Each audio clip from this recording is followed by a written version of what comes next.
Chris Maxwell of the Sports Philanthropy Network, here with my classmate, former Nittany Lion tight end, among one of his many titles now, media mogul, host of very popular podcast, CBS Sports, three-time All-American. Adam, how do you have the time to do it all? A really good team helps me out a lot. I feel like social media makes it look like you're doing more than you really are, right? When you post as much content as I do. But yeah, it's been a fun journey just trying to build the media career, and it's fun to be here at the Super Bowl for us. Fun to have Saquon Barkley in the Super Bowl, right? After everything he's been through, so it's been really cool.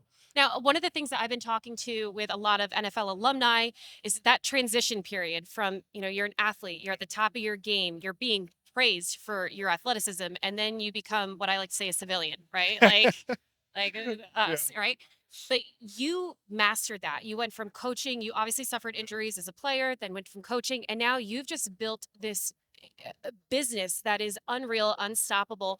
But what was that transition period for you like, knowing that, okay, I'm not an athlete anymore, but that doesn't mean my time in sports is over? Great question. I mean, for me, it was I always had things I wanted to do other than just play football. I always had things like football was my main focus, but I always wanted to, I was interested in media. I was interested in business. I always wanted to do these other things. So when my career did end, which it ended sooner than I wanted it to, it was easy for me to go all in on something else and kind of be competitive in that industry. So I always tell young athletes, I'm like, football can be your main thing. It should be your main thing. You should put all your time and effort into it. But have some interest outside of just playing football. Like, because so many guys have their whole identity tied up into the game of football or their sport they're playing. And when it ends, they don't have an identity. They have nothing to lean on or nothing that excites them. So I was always, when I was playing, I was always taking business school seriously or studying what was going on in media. I used to like politics, not anymore, but I was studying I that back remember then. those days. Yeah. So I got out of that. But so yeah, I would say that. And then, I really think that whenever your career ends, I always try to have the perspective that I got to live a dream that very few people get to live. I got to play at Penn State, and as you know how special that place is. I got to be an All-American. I got to go through the recruiting process. And yes, I wish I would have played a lot longer in the NFL or got even played in the NFL at all. But I still got to live a dream that very few people get to, and for that, I'm grateful. And when you think of Adam Breneman, you think of the football player, you think of the coach, you think of this media mogul. And I know that takes up the majority of your time, but there has to be something else that you're like oddly an expert in that you care about, like a hobby. What do you do during whatever free time you have? That's a great question. I actually don't know what I do other than work right now. I spend a lot of time working. I do think if you said like, okay, what's the one thing people may not understand or know?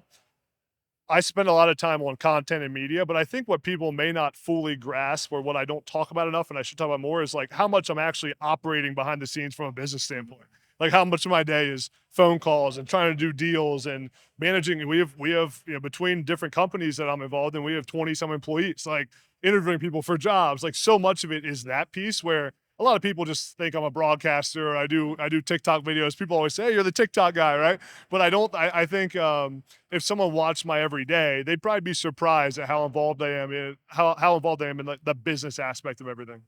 Here I you didn't really answer your question about what I do and outside of you know work. what? It doubled down on the work piece of it. I get it because I get asked that question I and do I'm like like, vacations and having fun. But that's and I it. just think about work the entire Yeah. time. So not really a vacation, but you're here at the Super Bowl. I've seen you here years past going Yeah. around with different endeavors, but this year is obviously different with the launch of your podcast with Front Office Sports, who has a beautiful setup Yeah. over at the end of Radio Row. So what is the mission and the goal of being here this week? And how can people watch all of the content that you are providing? Yeah, for me this week, it's just about going around on different shows and podcasts and talking about football, talking about my career, my podcast. As you said, I appreciate you shouting it out.